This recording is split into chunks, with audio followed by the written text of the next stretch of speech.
Bismillahirrahmanirrahim. Assalamu alaikum to viewers and welcome back to Women's View on Ahl Bayt TV. You're watching Women's View live on Ahl Bayt TV. Now, if you're watching before the break, you would know our topic today is death and the hereafter.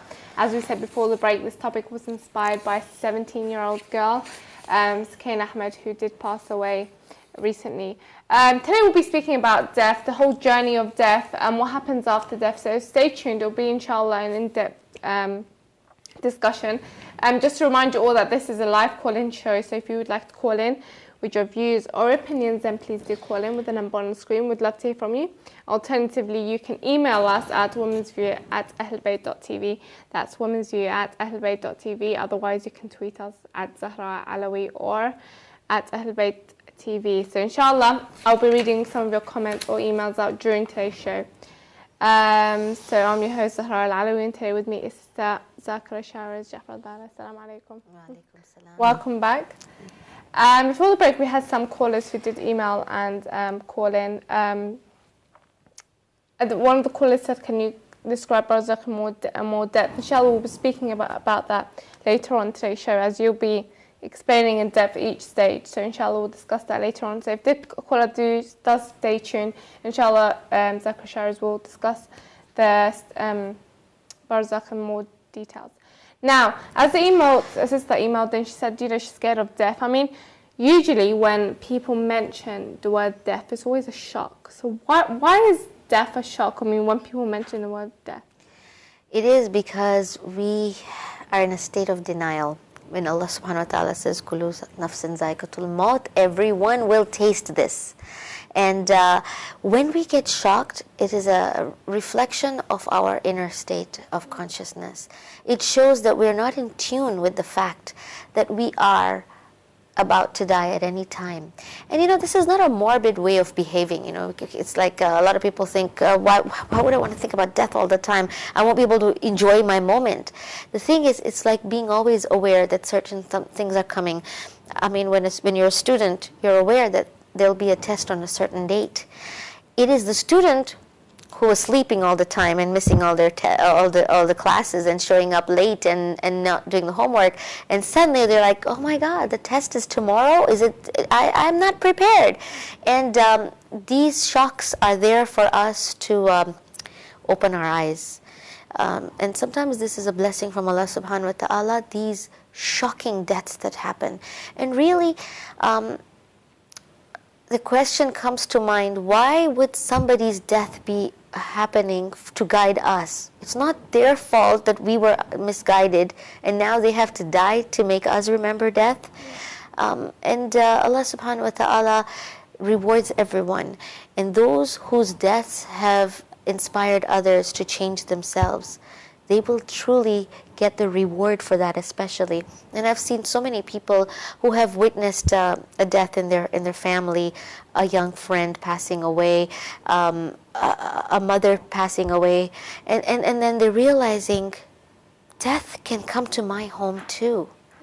And that is exactly what the purpose of death is.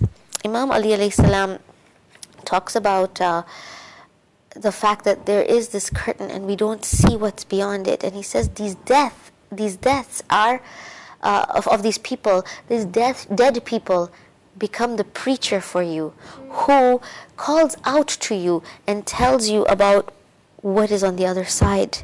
And he says the death, whom you've been watching, they suffice as preachers, and you should be listening to them. And if we listen, and that's why it's recommended to go to funerals, because it makes it real. And Allah subhanahu wa ta'ala in His infinite mercy makes deaths happen to people close to us. Now, is that a merciful thing to do? It really is. By getting touched, because we don't get touched with other people's death. We say, oh, such and such person died. Oh, that's sad. But when it's close to home, and when you start crying, and when you see their things that they've left behind, and you see the mess that they've left behind often, and the legacy. I mean, there are people who pass away, and all we can speak about is how that's the person who stole that person's wealth. That was that man who married that person's wife, and made that marriage break up. So there are people who leave these terrible legacies. Those moments are for us, to say, oh my, I would hate to leave such a story behind. And so the dead people, Imam Ali alayhi salam says, they are your preachers, and when you see them being lifted up, and there's a long hadith on how a person should actually imagine themselves. And we're like, I don't even want to say the word death. You want me to imagine myself dead? But really, if you don't imagine yourself in that position, it will not touch you. And then Allah will have to send death into your home to wake you up. Because He's merciful and He wants us to open our eyes. A long hadith about how when you do the ghusl of the mayyat, and that is why it's recommended to do that as well. And I, in my life, have also been very touched by having to do that. We lived in towns. My husband was in medical school. We lived in these places where there were no Shias but us, and very few Muslims. And we had to bury our dead. We had to recite the namaz-e-mayyat, and we had to do everything. And that really opened my eyes, and I realized this is what death is. This is the reality. All this other stuff we were doing was nonsense. This is where we're going to end up. That only happens when you give somebody a ghusl, when you watch them being shrouded, when you see their loved ones crying, the children who come and stand around the mother and say, can you show me her face one more time? That's when you realize you've got to cherish your parents. So these people become preachers. And that is why Allah subhanahu wa ta'ala gives them the blessing for guiding you. They've left this earth and left behind this legacy that you have opened your eyes. And it is said that those people who on this earth guided others, and their deaths evoked mercy in people's hearts. For example, earthquakes. We say, why would Allah do that to these poor people? But actually, it's about us poor people who have no conscience. And Allah creates this earthquake so that we suddenly have to reach into our pocket and give money for these victims. We're actually helping digging out the people from these graves of rocks. And so what happens is those people become martyrs. And Allah subhanahu wa ta'ala gives them so much reward that on the day of judgment, they'll say, we didn't suffer at all. We didn't lose anything on this earth, for you have given us so much in compensation. And those who are left behind have gotten this gift that their eyes have opened, and they've become more merciful, and they have become close to death, and they have learned to be more merciful towards those who are suffering. Imam Ali, and this sermon is in the Nahj al-Balagha, where he says, look at this. Be philosophical when you go to a funeral. Don't just sit there and feel sorry and cry, but say, this could be me. The philosophical thoughts should be, they're taking this person, and Imam says, look, as they're being carried, nobody wants to go. They didn't walk. They're being forcefully taken. And if only you could hear them screaming and saying, I'm not ready. I haven't done what I had to do. If you can hear that, then you fix it. You solve your problems that are going to create big issues for you in the grave. They were carried to their graves and were placed in them, not of their own accord. It seems as if they've never lived in this world. And so that's another thing. We talk about, well, I want to leave something behind. These palaces, all these things that we leave behind, people enjoy them, but they forget us. It's like we were never there. And something happens. My father passed away 19 years ago. And now there's very few things I would have to look at his picture to really see him. The memory of a dead person fades, no matter how precious they were to you. But the good deeds, the kindness, the loving moments, those come to mind. Those are the ones that stay alive. I remember the kindness that he gave to me, his sweetness, his gentleness. And so he says, look at this. They have made lonely the place which they used to live in. And they have populated that place which they used to be afraid of. And being afraid of death, we don't want to go to the graveyard. We are terrified. And all horror movies and all the stories in Halloween are all set in that atmosphere where it's a scary place, but actually it's a place for contemplation. And recently on Facebook, I had posted pictures of my walk in the cemetery. And I took pictures of all the tombstones of the young people who had passed away. And it did something to me, because I realized all these people, none of them wanted to go young. And yet, they passed away and they lived a lifetime. I feel like, oh, there's such a life left for them to live. But if you look at the good deeds they've done, and people come out of the woodwork saying, they did this for me, they did this to me, they were so kind to me. And then you realize they lived a lifetime, and it was enough for Allah. For Allah subhanahu wa ta'ala, that was enough to get them into Jannah. And so may Allah guide us that we do something that can make our lives complete. Imam Ali alayhi salam says they were attached to the world, and it deceived them. They trusted it, and it overturned them. And he said, when you love this world, imagine it like a very beautiful bride, all dressed up and beautiful, and every man wants to have her as his wife. And you are selected for it. You run for it. You do everything to get it. That's the dunya. But she turns out to be a black widow, like that spider who kills its prey when it gets close. That she was something in disguise, and she kills, this bride kills her husband on her wedding night. And you will never get her, and you will lose everything else too. It's very, very touching. It's interesting because, everyone, for example, wants to wear designer clothing. Everyone wants to live in a big house. But at the end, we're all going to go to the grave and we'll be covered in the shroud. I think it's just reality that many people don't really think about. Preparing for the hereafter, I mean, there's even a hadith by Imam Ali that says, those who anticipate death will hasten towards good deeds, or they'll do good deeds. But many people may say, how do we prepare? How do we prepare for death? I mean, can we prepare for death? What would you say? Well, it's definitely possible to prepare for death. And it is, first of all, the realization that it's coming. That self-denial, that denial that it's not happening, is actually a strategy used by shaitan. And shaitan has confessed to this when he spoke to the Holy Prophet Muhammad Mustafa sallallahu alaihi wasallam. He said, Ya Rasulullah, the way I get these people is that I make them feel that they have a lot of time, that you're still young. These things, this religious stuff, that's for the older people to do, because they're going to die soon. You're young. And then a death happens of a young person.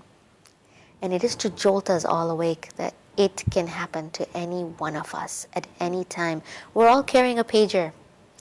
And like that surgeon, when he gets paged, whether he's at a black tie affair and he's got to go. He can't stay. And that's what happens when Allah calls us. And Imam Ali alayhi salam says, when you're talking about how do we prepare, he says, "O people, what I fear the most for you are these two things. That you're going to act according to your desires, and you're extending your hopes.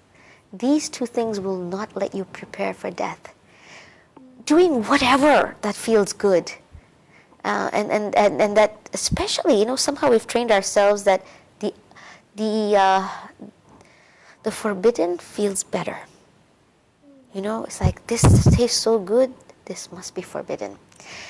Whereas there are a lot of halal pleasures that Allah subhanahu wa ta'ala has created for us. But we have taught our bodies and our minds and our souls, and you hear about those perverted people who can only get pleasure if they are giving pain, who can only get pleasure if they're stealing. And there's rich celebrities we hear about who steal lipsticks.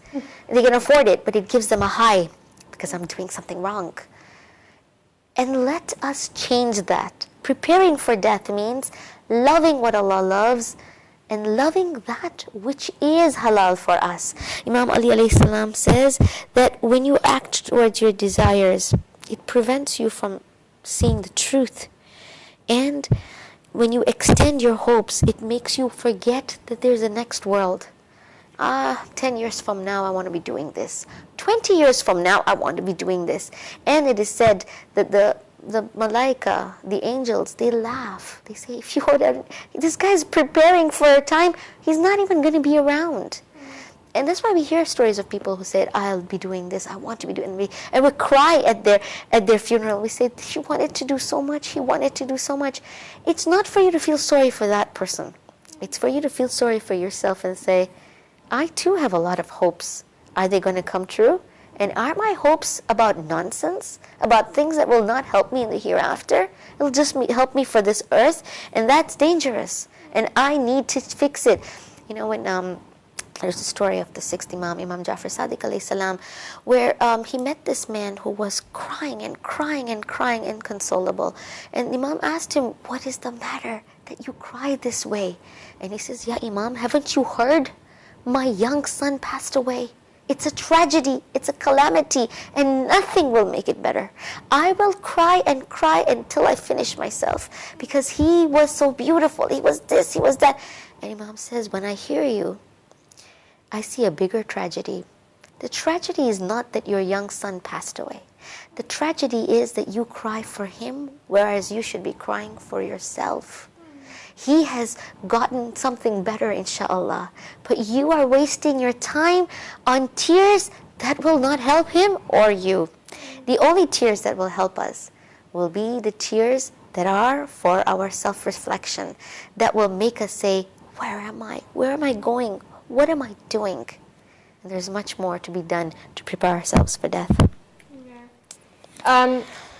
Now, you talked about the journey of death. I mean, why is there so much stages to death? I mean, many people think of death as being life and death, you know, 2 stages. But there's many other stages in death. What are the stages that one goes through after death, and why is there so many stages? Yes, this is an interesting question, because the sixth Imam alayhi salam has explained this. He says, remember, Allah subhanahu wa ta'ala is basically trying to cleanse you. And you know, on this earth, those of us who suffer, we suffer in various ways. The question that always comes to our lips is, what did I do wrong? Why, Allah, why do you hate me? And this is a sign that we did not understand Allah subhanahu wa ta'ala, because He works in mysterious ways. And when we are inflicted with a disease, when it hurts us, it should actually be a moment for us to say, thank you, Allah, for your cleansing me. I needed to be cleansed. You know, if I have a stain on my clothing and someone says, listen, wash it right away. Otherwise, it'll go into the fabric. And then soon, you're just going to live with it. And you're going to have to maybe discard it. A lot of us rush to wash it off right away. That's what istighfar is. And the minute it happens, realizing and saying, I need to get on the prayer mat. And Allah subhanahu wa ta'ala gives us these moments all throughout the year when we can cleanse ourselves. And when we don't, He doesn't want us to get tainted. And so He says, let me take care of that for you. You know, just give it to me. And sometimes it hurts to get it off. Sometimes it hurts a lot more than it should. But that's because we were negligent. I'll stop you there. Inshallah, we'll come back after the break. We have to go for a break. Inshallah, I'll come back. Zakira Shyrose was just speaking about the different stages that one goes through after death. Inshallah, we do have to go for a break, but we'll be back in about 5 minutes, inshallah, while we continue this topic on death for the last 25 minutes to half an hour of today's show. So please do stay tuned. Assalamu alaikum wa rahmatullahi wa barakatuh.